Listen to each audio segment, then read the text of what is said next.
Welcome to another episode of General Discussion brought to you by RW Hobbies and Games in Livonia, Michigan. I'm Zach, and today we need to talk about a spoiler. I don't do a lot of spoiler talk on this channel. In fact, I rarely do it. But this one feels pretty big. So, the card we're going to talk about here for a second is Jeweled Lotus.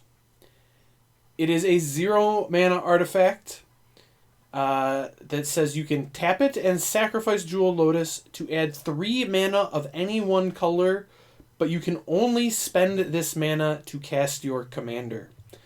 Now, this card is very, very reminiscent of one of the most iconic, one of the best cards ever printed in Black Lotus.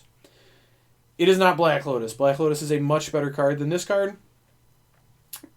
That said, Black Lotus is so good that it's going to be, like, just being compared to it is pretty good. Like, it's something you're going to be fine with a lot of the times. So, this card got spoiled today, and it broke MTG Twitter. Half of the people on the site said this is going to ruin Commander.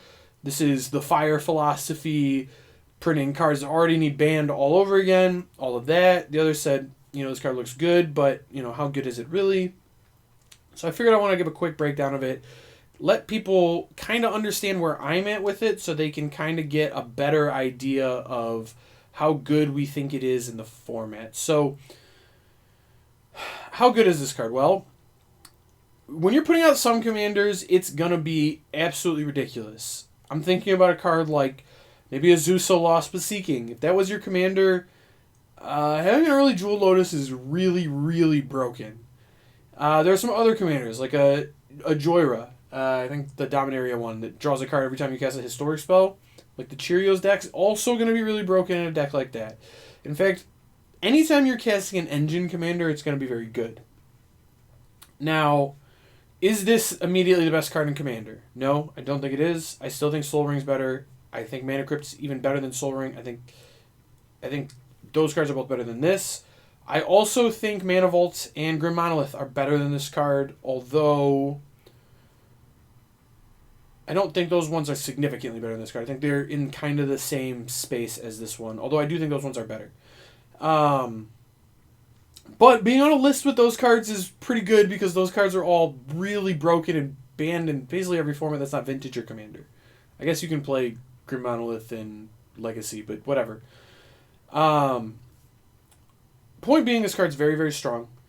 It's definitely good. It's going to power out some broken commanders, but the thing about this card is that it provides a temporary bonus. While it's a very good one, it is still a temporary bonus, and it's a temporary bonus in a format where you have 3 opponents. Now, when you're playing Commander, obviously it's not just 3-on-1 at all times. In fact, it's, everyone kind of doing their thing. You see where the game goes, and then, maybe people form factions or someone's attacking someone else, and it's going all over the place. It's never really like a true 3v1.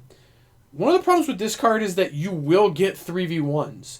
You Jeweled Lotus out your commander on turn 1 or turn 2 or however early it is, and now all of a sudden you've got a target on your back, and people are going to start attacking you.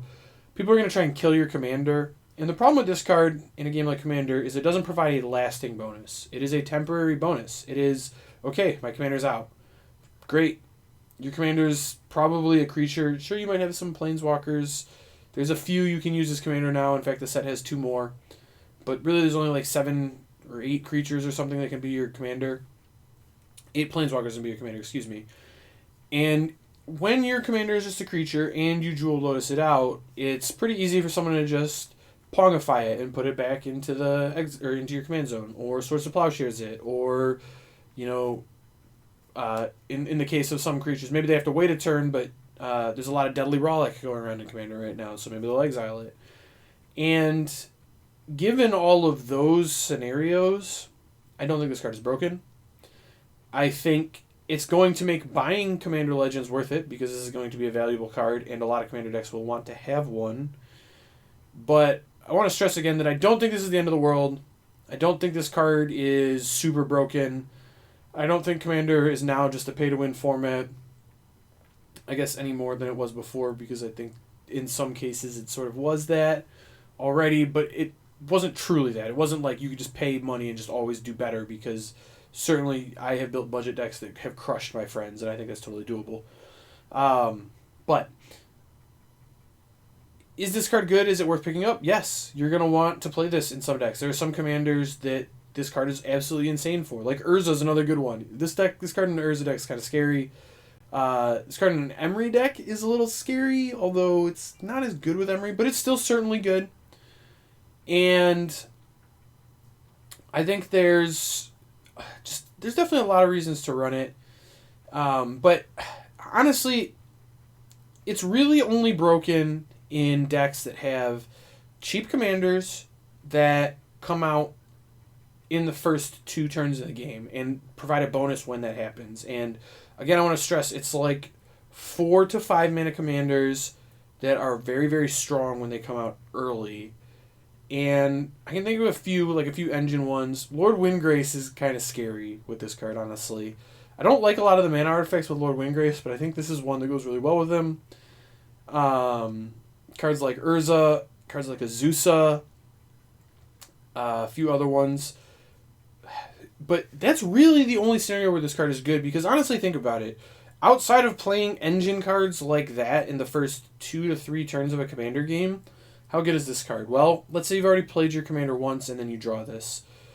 You know, they maybe killed your commander back in your command zone. I drew my Jeweled Lotus. At that point, it's making it 1 cheaper. Like, it's paying for the commander tax and making it 1 cheaper. That's good, but you're spending a full card to do that. That's not actually that good. That's just fine, right? Let's say you've already cast your commander twice and you draw it. Well, now it just makes the commander tax 1 more instead of 4 more, which, again, is going to be good. Don't get me wrong. Like, it's nice that you're always going to have a place to put this mana, but it's not that great. It's just good. It's just a fine card, right? And like, let's even put that past, like, what if someone's controlled magic your commander? This card has no function and it does nothing, right? Or let's say you Jeweled Lotus out your commander and your opponent just Force Wills it. Well, now you're actually down a card, whereas that exchange would have been very good for you before. And I think people are going to see this card. It's going to blow their minds because it is very reminiscent of Black Lotus. And I think what we're going to see is it's going to start really expensive, and then it's going to like creep down a little bit, and it's going to find a pretty decent price point. I don't know what this is going to start at. I would not be shocked if it starts like upwards of $50, but I also would not be shocked if it kind of levels out around 30 or 40 and kind of sits there and then doesn't move for a while. And then I think it'll start to creep up later, you know, a year from now or something after Commander Legends is out of print. But while it's still in print, I think it's going to level out a little bit.